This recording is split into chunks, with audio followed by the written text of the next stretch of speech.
உக்ரைனுடனான போரில் இனிமேல் அமெரிக்கா ஈடுபடாது, முழுக்க முழுக்க நாட்டோ நாடுகள் 32 நாடுகள் தான் ரஷ்யாவை எதிர்க்க போகுது அப்படிங்கிற தகவல் வெளியாயிருக்கு. அதன் அடிப்படையில் ரஷ்யாவுக்கு ஆட்கள் பலம் தேவை. இந்தியாவிலிருந்து ரஷ்யாவுக்கு படிக்க போன மாணவர்களையும் இந்த போரில் இராணுவ வீரர்களாக சேர்ப்பதற்கான எல்லா வேலைகளையுமே ரஷ்யா செய்ய தொடங்கியிருக்காங்க. இந்தியாவிலிருந்து வேலையாட்களையும் கேட்டு வாங்கியிருக்காங்க. இது ஒரு புறம். ஈரானும் ரஷ்யாவும் சேர்ந்து அணுசக்தி ஒப்பந்தத்தில் கையெழுத்து போட்டு யுரேனியம் செறிவூட்டலை ரஷ்யாவிலேயே வச்சு செய்து கொள்வதற்கான ஒரு பெரும் திட்டம் ஒன்று கையெழுத்தாயிருக்கு அப்படிங்கிற அந்த தகவலும் அக்ஸியோஸ் வெளியிட்டிருக்காங்க. இது எல்லாத்தையும் தாண்டி டேட்டாவை திருடுதல் உக்ரைன் மேற்கொண்டிருக்கக்கூடிய மிகப்பெரிய ஐடியாங்கிறது இதுதான். 50 டெராபைட் அளவிற்கான டேட்டாக்களை ரஷ்யாவிடமிருந்து திருடி இருக்கிறது. இது ஒரு மிகப்பெரிய அளவிலான ஒரு வாரா அப்படின்னு கேட்டால் இது ஒரு நிகழ்வு. இந்த நிகழ்வை வச்சு உக்ரைன் பெரிய அளவில் நாட்டோ நாடுகள்கிட்ட இருந்து ஆயுதங்களை வாங்குவதற்கான முயற்சிகளையும் எடுத்துக்கிட்டு இருக்காங்க.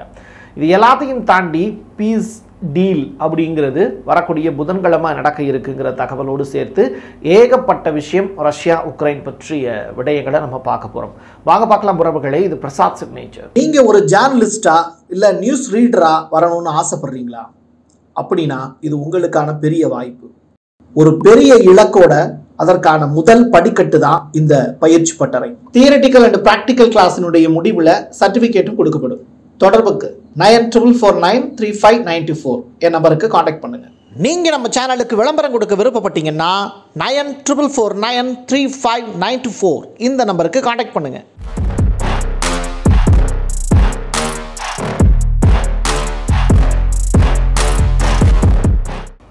அமெரிக்காவினுடைய பத்திரிகையாளர் டக்கர் கால்சன் அடிக்கடி சில விஷயங்களை பேசி உலக மக்களுக்கு விழிப்புணர்வை ஏற்படுத்திக்கிட்டு இருக்கார். அந்த வகையில் அவர் ஜெர்மனிலேயே போய் ஜெர்மனிக்கு எதிராக பேசியிருக்கக்கூடிய விஷயங்கள் தான் இப்போ பேசுபொருளாக மாறியிருக்கு. அப்படி என்ன பேசியிருக்காரு அப்படின்னா, ஜெர்மனி தனது இறுதி காலத்தில் இருக்கிறது. 2025 டிசம்பர் மாதத்தில் ஜெர்மனி மிகப்பெரிய அளவிலான ஒரு பொருளாதார வீழ்ச்சியை சந்திக்க போகுது அப்படின்னு எச்சரிக்கை விடுத்திருக்காரு. அதுக்கான காரணமாக அவர் சொல்லக்கூடிய விஷயங்கள், தோத்து போயிடும் அப்படின்னு தெரிஞ்சும் உக்ரைனுக்கு ஆதரவாக ஜெர்மனி வந்து ஏகப்பட்ட ஆயுதங்களையும் பணத்தையும் செலவு செய்வதற்கு தயாராக இருக்கக்கூடிய மெர்ஸுங்கிற புதிய சான்சலருக்கு எதிராக தான் பேசியிருக்காரு. ஸோ ஜெர்மனியில் ஏற்கனவே வந்து பார்த்திங்கன்னா மின்சார தட்டுப்பாடு, பொருளாதார வீழ்ச்சி உள்ளிட்ட ஏகப்பட்ட பிரச்சனைகள் இருக்குது. நாட்டோவில் அங்கத்தினராக இருக்காங்க அப்படிங்கிற ஒரே காரணத்தினால, உள்நாட்டில் புரட்சி ஏற்பட்டுறக்கூடாது அப்படிங்கிற மற்றொரு காரணத்தினால இன்னொரு நாட்டின் மீது போர் தொடுப்பதற்கான எல்லா வாய்ப்புகளையும் ஜெர்மனி இப்போ உருவாக்கிட்டு இருக்கு. அதற்கு அவங்க சொல்லக்கூடிய காரணம் தான் ரஷ்யா மீது நாங்கள் போர் தொடுக்கிறோம் உக்ரைனை வைத்து அப்படின்னு.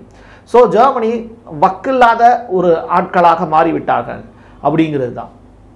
ஹிட்லருடைய வாரிசுகள் ஏன் இப்படி சோர்வடைந்து விட்டார்கள் அப்படிங்கிற மாதிரியான கேள்விகளையும் நம்ம கேட்க வேண்டிய தேவை இருக்குது டக்கர் கால்சனுடைய வாய்ஸ் மூலிமா. காட்டு மன்னார் கோயிலில் இருந்து பெரிய பெரிய கனவுகளோடு ரஷ்யாவுக்கு போய் மருத்துவம் படிக்கணும்னு 2021 இங்கிருந்து அங்கே போன மாணவர் ஒருத்தர் கொரியர் கம்பெனியில் வேலை பார்க்குறாரு. ஏன் இவர் கொரியர் கம்பெனியில் போய் வேலை பார்க்குறோம், கொரியர் செய்ய சர்வீஸ் வந்து ஏன் கொடுக்கணும் அப்படின்னு கேட்டால், ரஷ்யாவில் படிக்கிறதுக்கு நிறையா பணம் தேவை. ஆனால் அங்கே ஒரு 3-4 வருஷம் அங்கே இருக்கும்போது அங்கே இருக்கக்கூடிய தட்பவெட்ப சூழல், அங்கே இருக்கக்கூடிய சூழ்நிலை எல்லாமே அவங்களுக்கு பழகிடும். அப்படி இருக்கும்போது அவங்க பார்ட் டைமாக காலேஜில் படிக்கிற நேரம் தவிர்த்து மீதி இருக்கக்கூடிய நேரத்தில் ரஷ்யாவோ ஜார்ஜியாவோ மற்ற பக்கத்தில் இருக்கக்கூடிய எங்கெங்கெல்லாம் மருத்துவ கல்வி சொல்லிக் கொடுக்குறாங்களோ அங்கெல்லாம் போய் வேலை பார்க்குறதுக்கான வாய்ப்பையும் உருவாக்கிப்பாங்க. ஸோ இதற்கான அனுமதியும் காலேஜில் இருந்து வாங்கிப்பாங்க. ஸோ அவங்க வேலை பார்க்கக்கூடிய இடத்துல இருந்து இப்போ அவங்கள கடத்துவதற்கான வேலையை ரஷ்ய அரசு செய்கிறாங்க அப்படிங்கிறது தான் தகவல். நீங்கள் பல்கலைக்கழகத்தில் இருக்கக்கூடிய ஒரு மாணவரை பிக் பண்ணி வெளியில் எடுத்து தூக்கிட்டு போனால் தான் பிரச்சனை. அதே நேரத்தில் பல்கலைக்கழகத்துக்கு வெளியில் அவர் வேலை பார்க்கக்கூடிய கம்பெனியிலேருந்து ஒரு ஆளை பிக் பண்ணி எடுப்பதற்கான ரைட்ஸை ரஷ்யா உருவாக்கிக்கிறது அப்படின்னு சொல்கிறாங்க. அந்த அடிப்படையில் பார்ட் டைமாக வேலை பார்க்கக்கூடிய அந்த நபர்களை இந்த காட்டுமன்னார் கோயிலில் இருக்கக்கூடிய ஒரு இந்திய இளைஞரை அப்படியே வந்து இராணுவத்துக்கு எடுப்பதற்கான எல்லா வேலைகளையும் செய்கிறாங்க. அவருடைய கடைசி ஃபோன் கால் அப்படிங்கிறது, ரஷ்யர்கள் என்னை இராணுவ வீரராக மாற்றுவதற்கான எல்லா வேலையும் செஞ்சுக்கிட்டு இருக்காங்க அப்படின்னு சொன்ன தகவலோடு முடிஞ்சு போச்சு. அதற்கு பிறகு இந்தியன் எம்பசி என்ன முயற்சி எடுத்தாங்கங்கிறது தெரியல. ஏற்கனவே 1,10,000 பேர் வந்து இந்தியர்கள் ரஷ்யாவில் போய் வேலை பார்க்கறதுக்கான வாய்ப்பை ரஷ்ய அரசு ஏற்படுத்தி கொடுத்துருக்கு. அதற்கான டீல் எல்லாமே இந்தியன் கவர்மெண்ட் மூலியமாகவும் இங்கே இருக்கக்கூடிய எம்பசிஸ் மூலியமாகவும் வேலைகள் நடந்துக்கிட்டு இருக்கு. இப்படி இருக்கிற நிலையில் தொடர்ச்சியாக மாணவர்களும் ரஷ்யாவில் போய் இவ்வளோ கஷ்டப்படுறாங்களான்னு நினைக்கும் போது ரொம்ப வருத்தத்துக்குரிய ஒரு செய்தி தான். டைலர் கிரீவ் இந்த லேடி யார் அப்படின்னா, இவங்க மிக முக்கியமான யுஎஸ் காங்கிரஸில் ஒரு மெம்பர். அவங்க சொல்கிறாங்க, 3வது உலகப் போரை நடத்துவதற்கும் அமெரிக்காவினுடைய டாலர் வீழ்ச்சியை அமெரிக்கா சரி செய்கிறதுக்கு முயற்சி செய்கிறதுக்கும் தான் இந்த ரஷ்ய போரை நாட்டோ நாடுகள் மூலிமா அமெரிக்கா நடத்திக்கிட்டு இருக்காங்க அப்படிங்கிற ஒரு பகீர் குற்றச்சாட்டை இந்த டெய்லர் அப்படிங்கிற லேடி வந்து சுமத்தியிருக்காங்க. ஸோ வேர்ல்டு வார் அப்படிங்கிற ஒரு விஷயத்தையும் ஆயுதங்களை வச்சு மட்டும்தான் அமெரிக்கா வந்து ஆட்டம் காட்டிக்கிட்டு இருக்கு அப்படிங்கிறத இவங்களுடைய ஸ்பீச் மூலிமா தெரிய வருது. இதை விட இன்னொரு பயங்கரமான செய்தி, லீ ஃபிகாரோ அப்படிங்கிற பிரான்ஸினுடைய ஒரு நியூஸ் பேப்பர் ஒன்று, தோத்துடுவோம் அப்படின்னு தெரிஞ்சும் தோத்துட்டோம் அப்படிங்கிறது தெரியாமலும் தொடர்ச்சியாக இந்த உக்ரைன் வைத்து போரை நடத்தி கொண்டிருக்கிறது பிரான்ஸ் உள்ளிட்ட யூரோப் கண்ட்ரீஸ் அப்படின்னு அந்த கட்டுரைகள் வந்து எழுதியிருக்காங்க. இது பிரான்ஸில் இருக்கக்கூடிய மிக முக்கியமான ஒரு பத்திரிகை. தொடர்ச்சியாக ஐரோப்பிய நாடுகள் ரஷ்யா கிட்ட தோத்து போச்சு அப்படிங்கிறது தெரியாமலே இன்னமும் உக்ரைனை வச்சு போர் பண்ணுறதுக்கான வேலையை நடத்துறது வேடிக்கையாக இருக்கு அப்படின்னு சொல்கிறாங்க. இது பத்தாததுக்கு ஐரோப்பா பொருளாதார தடைகளை ரஷ்யா மீது விதிக்கிறதுக்கு தான் பெரிய அளவில் முயற்சி பண்ணுறாங்க. ரஷ்யாவோடு கூட்டணி வச்சிருக்கிறதுனாலேயே சீனாவுக்கும் ஈரானுக்கும் அவங்க எப்படியாவது பொருளாதார தடைகளை செய்யணும்னு முயற்சி பண்ணுறாங்க.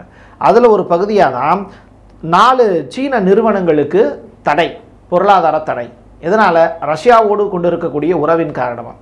சரி, ஈரானுக்கு எப்படி ஆப்பு வச்சிருக்காங்க இந்த ரஷ்யா உக்ரைன் போர் பஞ்சாயத்தில் அப்படின்னு கேட்டால், தொடர்ச்சியாக ஈரானுக்கு பொருளாதார தடைங்கிறது விதிச்ச வண்ணமாக தான் இருக்காங்க. இதில் ஒரு படி மேலே போய் ஈரான் கொந்தளிச்சு டைரக்டாக 2 நாடுகளும் சேர்ந்து போர் பயிற்சியில் ஈடுபடுறாங்க. ரஷ்யாவினுடைய போர் கப்பல் ஒன்று ஈரானுடைய மிடில் ஈஸ்ட் பகுதியில் இருக்கக்கூடிய ஒரு கடற்கரை ஏரியாவில் நிற்க வைக்கப்பட்டிருக்கு. இதுவும் அமெரிக்காவுக்கு காண்டை ஏற்படுத்துச்சு. இதை விட பெரிய காண்டை ஏற்படுத்தக்கூடிய ஒரு செய்தி என்ன அப்படின்னா, கமினியினுடைய உயர் ஆலோசகர் அலி லாரிசானி அப்படிங்கிற நபர், அவர் ரஷ்யாவினுடைய அதிபர் புட்டினை நேரடியாக சந்தித்து அணுசக்தி ஒப்பந்தம் தொடர்பாக பேச்சுவார்த்தையில் ஈடுபட்டிருக்காரு. யுரேனியத்தை செறிவூட்டுறது ஈரானில் நடந்ததான பிரச்சனை, அதை ரஷ்யாவில் வச்சு செஞ்சால் என்ன பிரச்சனை அப்படின்னு அந்த 433 kg யுரேனியம், செறிவூட்டப்பட்ட யுரேனியம் இருக்குல்ல, அதை எப்படி ரஷ்யாவுக்கு கடத்தலாம் அப்படிங்கிறது தொடர்பான பேச்சுவார்த்தையிலையும் ஈடுபட்டிருக்காங்க. எது எப்படியாக இருந்தாலும் ஈரானுக்கு வந்து சேர வேண்டிய அந்த அணு ஆயுதம் அப்படிங்கிறது, அணு ஆயுத நாடாக ஈரான் அறிவிப்பதற்கான காலம் அப்படிங்கிறது நெருங்கிருச்சு அப்படிங்கிறது தான் ரஷ்யாவோடு அவங்க கொண்டு இருக்கக்கூடிய நட்பின் அடிப்படையில் புரிஞ்சுக்க முடியுது. இது ரஷ்யாவுக்கும் ஒரு வகையில் சேஃப் தான். ஏன்னா உக்ரைன் போரை முடிக்கிறதுக்கு, அமெரிக்காவுக்கு ஆட்டம் காண்றதுக்கு இந்த ஈரானுடைய துணைங்கிறது ரஷ்யாவுக்கு தேவை.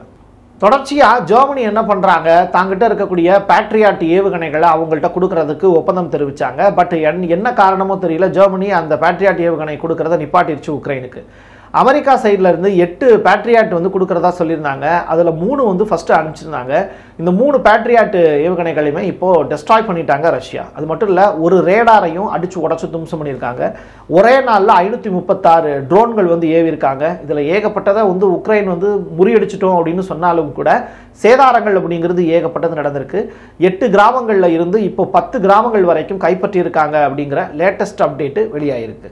ஈரானுடைய அன்சாலி அப்படிங்கிற துறைமுகத்தில் ஒரு போர்க்கப்பல் அப்படிங்கிறது, ரஷ்யாவினுடைய போர்க்கப்பல் வந்து நிற்கிது அப்படிங்கிற செய்தியை வந்து சொல்லியிருந்தாங்கல்ல, அதனுடைய தொடர்ச்சியாக ஜெர்மனி வந்து 9 பில்லியன் அளவிற்கு, $9 பில்லியன் அளவிற்கு உக்ரைனுக்கு நிதி உதவியும் கொடுத்துருக்காங்க அப்படிங்கிற அந்த தகவலையும் சொல்லி, கடைசியாக ரஷ்யாவினுடைய மாஸ்கோ மீது உக்ரைன் வந்து தாக்குதலை நடத்தியிருக்காங்க. எப்படி இவ்வளவு பணம் கொடுத்து உதவி செஞ்சிருக்கக்கூடிய ஜெர்மனிக்கு ஒரு ஆறுதலான ஒரு செய்தியாக இந்த செய்தி வந்து போய் சேரலாம். அதே நேரத்தில் 5 ட்ரோன்களையும் ஒரு காவல் சோதனை நிலையத்தின் மீதும் உக்ரைன் வந்து தாக்குதல் நடத்தி ரஷ்யாவுக்கும் சேதத்தை ஏற்படுத்தியிருக்குங்கிற அந்த தகவலையும் ஜெர்மனிக்கு சுட்ட இருக்கக்கூடிய வடை மாதிரியான செய்தியாக கொண்டு போய் சேர்க்க முடியும். ஷாகட் ட்ரோன்ஸ் இதை தயாரிக்கக்கூடிய தொழிற்சாலையை ரஷ்யா வந்து வெளியிட்டிருக்காங்க. அது மட்டும் இல்லை, அங்கே பணியாற்றக்கூடிய தொழிலாளர்களுடைய வீடியோக்களையும் வெளியிட்டிருக்காங்க. இதுக்கு முன்னாடி அந்த மாதிரியான வீடியோக்களை அவங்க வெளியிட்டது கிடையாது. ஈரான் அந்த மாதிரியான வீடியோக்கள் வெளியிடுவாங்க. ஆள் இல்லாத போர் விமானங்கள் தயாரிக்கக்கூடிய அந்த ஸ்ட்ரைக் ட்ரோன்ஸ் அப்படிம்பாங்க. ஸோ அது தொடர்பான காட்சிகளையும் ரஷ்யா வெளியிட்டிருக்கு. இது எதுக்காக அப்படின்னா, உக்ரைன் வந்து சொல்லியிருந்தாங்க, எங்களுடைய ரஷ்யாவினுடைய ட்ரோன் தொழிற்சாலை ஒன்றை நாங்கள் அழிச்சிட்டோம் அப்படிங்கிற மாதிரியான விஷயத்த சொல்லியிருந்தாங்க. காரணம் என்னென்னா, காசு வாங்குறதுக்கான முயற்சியில் உக்ரைனுடைய அதிபர் ஜெலன்ஸ்கி ஈடுபட்டுக்கிட்டு இருக்கார். இன்னொரு புறம் என்னன்னா ஒரு பெரிய ஒரு நெட்வொர்க் அட்டாக் வந்து நாங்கள் நடத்தியிருக்கோம். கிட்டத்தட்ட 50 டெராபைட் அளவிற்கான டேட்டாக்களை திருடி இருக்கோம் ரஷ்யா கிட்ட இருந்து அப்படிங்கிற ஒரு செய்தியை பரப்பிக்கிட்டு இருக்காங்க. இது முழுக்க முழுக்க ஜெர்மனி கிட்ட இருந்தும் அமெரிக்கா கிட்ட இருந்தும் நாடுகள்கிட்ட இருந்தும் பணம் பறிப்பதற்காக உக்ரைன் செய்யக்கூடிய ஒரு பொய்யான சூழ்ச்சி வலையா அப்படிங்கிற கேள்வி இருக்கு.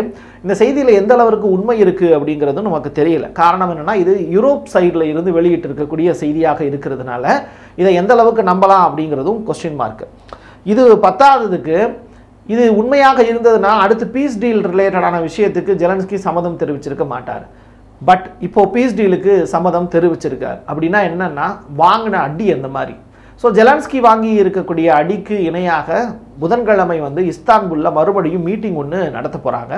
ரஷ்யாவும் இதுக்கு சம்மதம் தெரிவிச்சிருக்கு. புட்டினும் ஜெலன்ஸ்கி மீட் பண்ணுறதுக்கு முன்னாடி 3வது சுற்று பேச்சுவார்த்தைங்கிறது நடைபெற இருக்கு. மே மாதம் 16ஆம் தேதி ஒரு தடவை மீட்டிங், ஜூன் மாதம் 2ஆம் தேதி ஒரு தடவை மீட்டிங். அதற்கு பிறகு வந்து தொடர்ச்சியாக நடந்து வரக்கூடிய போர். இப்படிப்பட்ட சூழ்நிலையில் 3வது அமர்வு அப்படிங்கிறது அரங்கேற போகுது. இந்த மீட்டிங்லையாவது உக்ரைனுக்கும் ரஷ்யாவுக்கும் இடையில போர் நிறுத்தம் தொடர்பான விஷயங்கள் வெளியில வருமா அப்படிங்கிறத பொறுத்திருந்து பார்க்கலாம். என் கையெழுத்தியல் மக்களுக்கான உறவுகளை மீண்டும் ஒரு பதிவில் சந்திக்கலாம். நன்றி, வணக்கம். நீங்க ஒரு ஜேர்னலிஸ்டா இல்ல நியூஸ் ரீடரா வரணும்னு ஆசைப்படுறீங்களா? அப்படின்னா இது உங்களுக்கான பெரிய வாய்ப்பு. ஒரு பெரிய இலக்கோட அதற்கான முதல் படிக்கட்டு தான் இந்த பயிற்சி பட்டறை. தியரிட்டிக்கல் அண்ட் பிராக்டிக்கல் கிளாஸினுடைய முடிவில் சர்டிஃபிகேட்டும் கொடுக்கப்படும். தொடர்புக்கு 94493594 என் நம்பருக்கு காண்டாக்ட் பண்ணுங்க. நீங்கள் நம்ம சேனலுக்கு விளம்பரம் கொடுக்க விருப்பப்பட்டீங்கன்னா 94493594 இந்த நம்பருக்கு காண்டாக்ட் பண்ணுங்க.